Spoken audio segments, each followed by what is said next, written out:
Hello and welcome to Spirit and Life Radio. I am your host, Jeffrey Meyer. And today we're going to complete the second half of our lesson, Our Need for Forgiveness, in a series of messages simply entitled Forgiveness. And if you'll remember, I left off with a question, why do we need people to be sincerely sorry?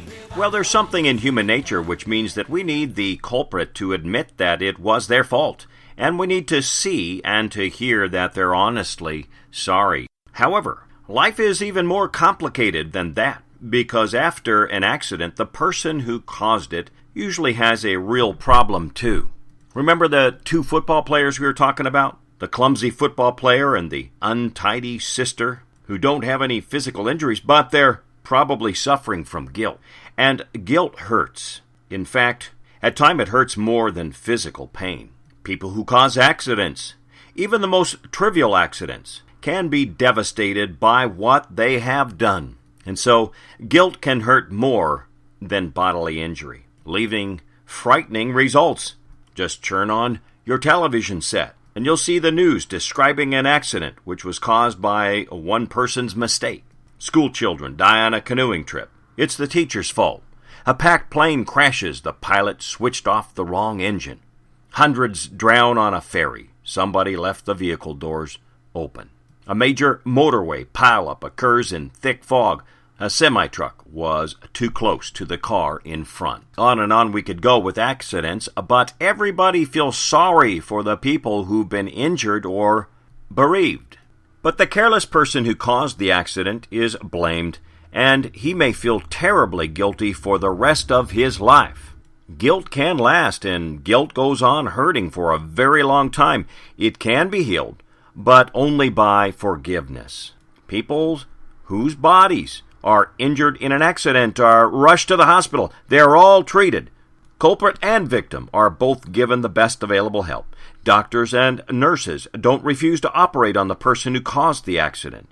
Even in war, we expect both sides to give the best medical help to the enemy's injured soldiers. Yet, although we recognize that it's right to heal the body of someone who caused a serious accident, we often refuse to heal their guilt. And so the question could be asked, why do we offer healing to culprits but not forgiveness, when guilt can only be healed by forgiveness? Let's go back to the football players. Let's pretend that the clumsy football player says sorry to the player he injured and stretches out his hand in friendship. He means sorry. He feels bad inside. He wants to be forgiven. But the injured player spits on the ground and snarls, "You better watch out the next time we meet. I'll put you in the hospital." Or suppose that the lazy sister hangs her head in shame and apologizes to her brother and parents. She's desolate. Only a kiss, and "we forgive you," will make her feel better. Her brother squeezes her hand and says that it doesn't matter. But her parents are furious. They go on nagging her by mentioning the mistake almost every time they see her. Some of the relatives of the people killed in an accident feel so angry and bitter about the culprit's mistake that they hound him for years. They want revenge and what they call justice. Any hint of forgiveness will only enrage them.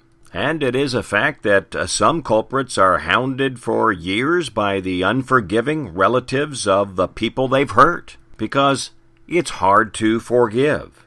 We all find it hard to say I'm sorry to someone we've accidentally harmed. But for some deep reason, it seems to be even more difficult to forgive a person who's carelessly hurt someone we love. Anyone can speak the three words, "I forgive you," but they're often muttered through clenched teeth and with eyes which flash another message. However, forgiveness isn't a word which is merely announced. It's a gift which has to be given, and it must be lived out. But even more than that, before our guilt is completely removed, forgiveness has to be received from that someone else, from God. People who caused an accident by a moment's carelessness sometimes receive the kindest letters from people they've hurt. Letters which express understanding and forgiveness. We all know that we make mistakes, and it should be understood that Forgiveness must be given and lived, not just spoken. Yet despite these messages of human forgiveness, the people are still affected by their guilt. They probably don't realize it, but they're hurting because they haven't forgiven themselves. And they won't be able to do that until they have discovered forgiveness from God. And so there is a deep-rooted problem concerning that which goes unnoticed, and that is that we often can't forgive ourselves. And then there are deliberate wrongs that hurt. Our pain in a genuine accident when nobody is to blame for what happened doubles when we're convinced that our hurt could have been avoided if someone had been careful. But our pain quadruples when we know that somebody inflicted the hurt on purpose, and that's when forgiveness becomes much more difficult to give. Understand this truth, then, that hurt increases when it's inflicted on purpose. Imagine 3 drivers with damaged cars. The first met another vehicle on a bend in a narrow lane. Neither was going particularly fast. There wasn't enough room to get out of the way. They collided and damaged each other's vehicles. So we have the first instance. Much damage, no blame, no need for forgiveness. The second slowed down to stop at a pedestrian crossing. The driver behind wasn't paying close attention and braked too late, denting the bumpers and breaking the lights. This second instance. Some damage, clear blame, forgiveness possible. And the third driver returned to his car to find that a thief had broken a window and stolen his radio. There's most damage in the first crash, yet forgiveness would have been easy because the accident couldn't be avoided. And by far the least harmful occurred in the third incident. But because it was caused deliberately, the driver is likely to be furious and unwilling even to consider forgiving the thief. And so in the third damaged car, slight damage, but done on purpose, forgiveness, a ridiculous idea. You see, for some strange reason, we want forgiveness for ourselves and justice for everyone else. Have you ever noticed that? Of course, the thief is unlikely to be much interested in forgiveness at first. He's only keen on getting away with his crime. But if he's caught, if he knows that he has to face a magistrate or judge, his attitude will change. All of a sudden, mercy and forgiveness will become desperately important. Ultimately, we must realize that sin hurts. Sin isn't a popular word. It's old-fashioned, you know. Comedians use it to raise a laugh. Politicians ignore it. Broadcasters cough with embarrassment over it. And preachers try to find a different word that is relevant for today. But I'm here to say that sin is sin. It's a 3-letter word which describes whatever brings hurt and destruction. It spoils lives. It's anything imperfect. It causes heartache and misery. It is what we think, say, and do that we know we shouldn't. Sin spoils lives, and it is behind pollution, poverty, war, and injustice. It's breaking the law, human laws, and God's laws. It is not doing or saying what we know we should. It's whenever we settle for second best. It is the habits we can't break and the faults we can't mend. Sin, then, is dominating us, and sin grips us.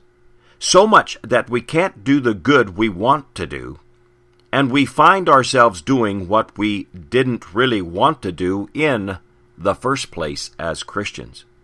And as a result of sin, we hurt ourselves. Others are damaged by our words and actions. Families fall apart. People are separated from each other and God. Our planet is spoiled. Whole nations live in poverty. Everyone suffers from guilt. And the central message of Christianity is that sin and guilt can be dealt with, can only be dealt with, must be dealt with by forgiveness. By God Himself, forgiving human sin and beginning the process of removing it. Yet tragically, millions of people have never seen or heard the power of God's forgiveness. Thousands in this country and your country have heard the message but have done nothing about it. Our churches are filled with people who think that they have to do something to earn it. None of them realize that the guilt we feel can be healed by the amazing power of the forgiveness which only God gives. And that's why we need forgiveness. Sin can be dealt with by God's gift of forgiveness. And if you want to learn how to be free, then tune in to our next broadcast so you can understand what is forgiveness. Dear friends, if you'd like more information about the church and the ministry, please go to our website at www.surreycitychurch.com.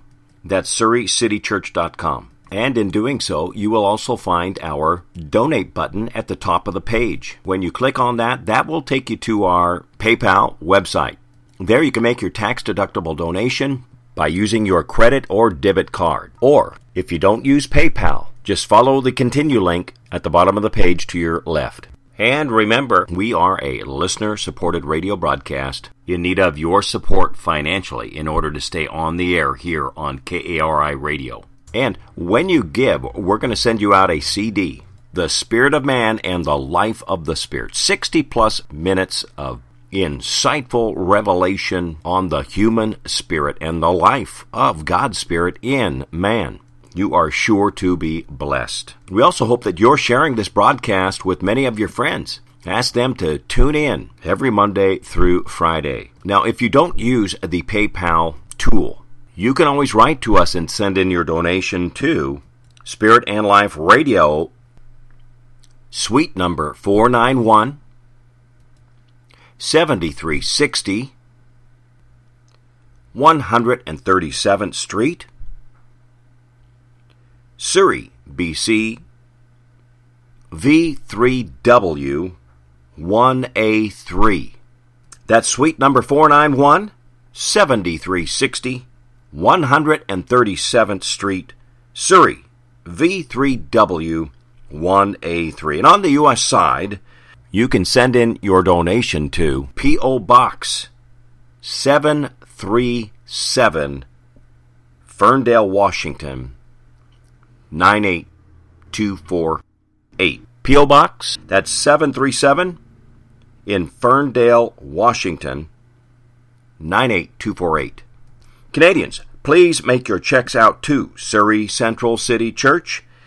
And on the U.S. side, write your checks to Spirit Life Worship Center. Please include Spirit and Life Radio in the memo section of your checks so we may receive all of you properly who give. And we want you to know we appreciate your help in keeping us on the air.